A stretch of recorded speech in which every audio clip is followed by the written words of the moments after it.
আসসালামু আলাইকুম রহমতুল্লাহ। Hello viewers, welcome to my YouTube channel technical tech video. আমি আজ আপনাদের সাথে শেয়ার করে সৌদি ন্যাশনাল অ্যাড্রেস কীভাবে ডিলিট করতে হয়। আমরা যদি কোনো না কোনো কারণে সৌদি ন্যাশনাল অ্যাড্রেসটি ডিলিট করতে চাই তাহলে কিভাবে ডিলিট করতে হবে তাই আমি আজ আপনাদের সাথে শেয়ার করব। তাই চলুন কথা না বাড়িয়ে শুরু করা যাক।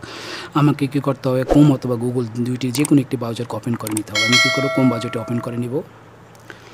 ক্রোম ব্রাউজার ওপেন করার পরে দেখেন এরকম একটি ওপেন করার পর এরকম একটি পেজ চলে আসবে। আসার করেন উপরে সার্চ বারে আমি লিখব সৌদি পোস্ট, সৌদি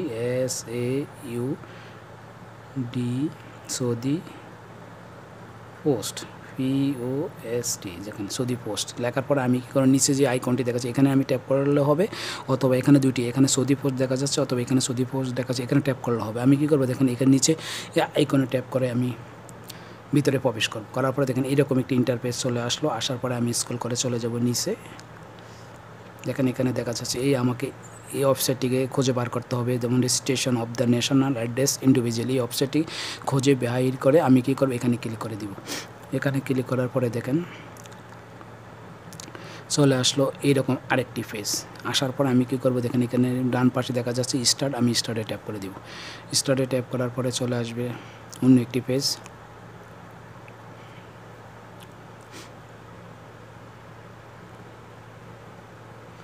এইরকম একটি পেজ চলে আসবে। আসার পরে কি দেখা যায় এখানে কিন্তু ইংলিশে দেখাচ্ছে, আপনাদের হয়তো আরবি দেখাবে, তাহলে কিন্তু আপনারা এখানে ট্যাপ করে ইংলিশ করে নেবেন। আমার দেখেন এখানে ইংলিশে দেখাচ্ছে, আমি কি ইংলিশে রেখে দিব।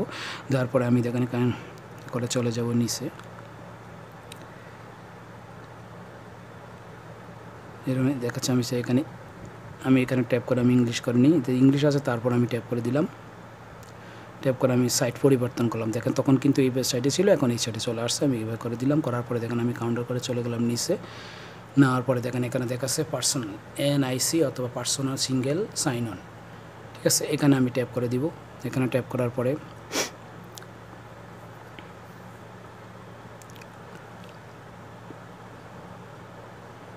আবার ট্যাপ করি। ট্যাপ করার পরে চলে আসলো এই পেজটি। এটা হলো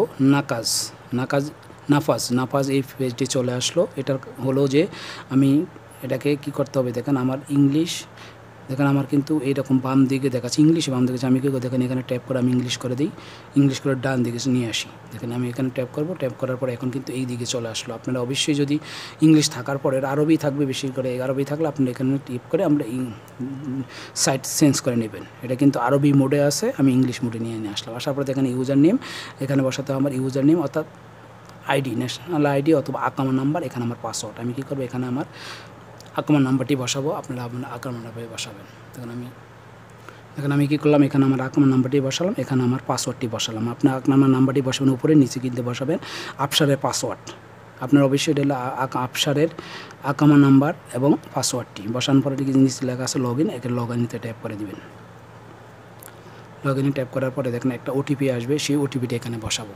আপনাদের আফসার রেজিস্ট্রেশনকে যে মোবাইল নাম্বারটি আছে সেই মোবাইলটি থেকে একটা OTP আসবে, সেই OTPটা আপনাকে বসাতে হবে। আমার মেসেজের OTPটি আসলো, সেই OTPটি আমি দেখেন এখানে বসালাম। বসানোর পরে দেখেন আমি কী করবো, কন্টিনিউতে ট্যাপ করে দিব। ট্যাপ করার পরে দেখেন আমার আফসার অ্যাকাউন্টটি ওপেন হয়ে অন্য একটি পেজ চলে আসবে। দেখেন আফসার অ্যাকাউন্টটি ওপেন হওয়ার পরে এই পেজটি চলে আসলো। এটা হলো আমার ন্যাশনাল অ্যাড্রেসের সেই পেজটি। করার পরে দেখেন আমি আবার এই ইংলিশে ট্যাপ করে দিব। ইংলিশ দেখাচ্ছে, তারপর আমি সাইট পরিবর্তন করার জন্য আমি কী করি এখানে ট্যাপ করে ইংলিশ করে নিলাম। করার পরে দেখেন এইরকম একটি পেজ চলে আসলো। আসার পরে আমি কিন্তু খুঁজে বার করা আমার ন্যাশনাল অ্যাড্রেস, এই হলো আমার ন্যাশনাল অ্যাড্রেসটি। আমি এখানে ক্লিক করে ন্যাশনাল অ্যাড্রেসে প্রবেশ করতে পারবো, অথবা দেখেন 3 লাইন মেনুতে এখানে উপরে বাম পাশে উপরে আছে 3 লাইন মেনুতে ট্যাপ করব। ট্যাপ করে আমি খুঁজে নিব কোথায় ন্যাশনাল অ্যাড্রেস আছে। আমি দেখেন এখানে কিন্তু পেয়ে গেলাম ন্যাশনাল অ্যাড্রেসটা। আপনি এখানে যদি না পান তাহলে কি ম্যানেজ অ্যাড্রেসে ট্যাপ করে আপনি খুঁজে এখানে পেয়ে যাবেন। আর উপরে যদি থাকে উপরে আমি কী করি, যেহেতু উপরে এখানে আছে আমি এখানে ট্যাপ করে দিলাম। ট্যাপ করার পরে দেখেন আমার ন্যাশনাল অ্যাড্রেসটি ওপেন হবে, হয়তো একটু সময় নেবে। এই হলো আমার ন্যাশনাল অ্যাড্রেসটি। দেখেন এইরকমভাবে ন্যাশনাল অ্যাড্রেসটি ওপেন হবে। আমি যেহেতু ডিলিট করব তাই আর ভিতরে প্রবেশ করলাম না। আমি দেখেন ন্যাশনাল অ্যাড্রেসের যে ওপেন হওয়ার পরে দেখেন ডান পাশে 3 ডট মেনু লাইন মেনু দেখাচ্ছে। আমি 3 লাইন মেনুতে ট্যাপ করব। ট্যাপ করার পরে দেখেন এখানে প্রথম দেখাচ্ছে আপডেট ন্যাশনাল অ্যাড্রেস আর delete national address, copy address to clipboard, তারপর শো অ্যাড্রেস অফ ম্যাপ, এরকম একটি লেখা আসবে। আসার পরে ডিলিট ন্যাশনাল অ্যাড্রেস, আমি কেউ ডিলিট ন্যাশনাল অ্যাড্রেসে ট্যাপ করে দিব। ট্যাপ করার পরে দেখেন এরকম একটি পেজ চলে আসলো। আসার পরে এখানে দেখা যাচ্ছে are you sure your want to delete national address, আপনি কি অবশ্যই ডিলিট করতে চান ন্যাশনাল অ্যাড্রেসটি? যদি করতে চান তাহলে কী করবেন, কনফার্মে ট্যাপ করে দিলেই আপনার ন্যাশনাল অ্যাড্রেসটি ডিলিট হয়ে যাবে। তাই আবার পুনরায় যদি আবার করতে হবে, নতুন করে আপনি রেজিস্ট্রেশন করতে হবে। এই হলো ন্যাশনাল অ্যাড্রেস ডিলিট করা প্রসেস। আমি যেহেতু আপনাদেরকে দেখানোর জন্য আমার এই ভিডিওটি, তাই আমি ডিলিট করলাম না। আপনি কনফার্মে ট্যাপ করলে কিন্তু আপনাদের ন্যাশনাল অ্যাড্রেসটি 100% ডিলিট হয়ে যাবে। তাই এখানে আমার ভিডিওটি আমি শেষ করলাম। তবে আপনাদের যদি আমার এই ভিডিওটি যদি ভালো লাগে অথবা আপনাদের যদি একটু উপকারে আসে, তাহলে অবশ্যই আমার চ্যানেলটিকে সাবস্ক্রাইব করে বেল আইকনটি বাজিয়ে রাখবেন, যাতে আমি নতুন নতুন ভিডিও আপলোড করার সাথে সাথে আপনারা নোটিফিকেশন পেয়ে যান। ওকে, আল্লাহ হাফেজ, ভালো থাকবেন।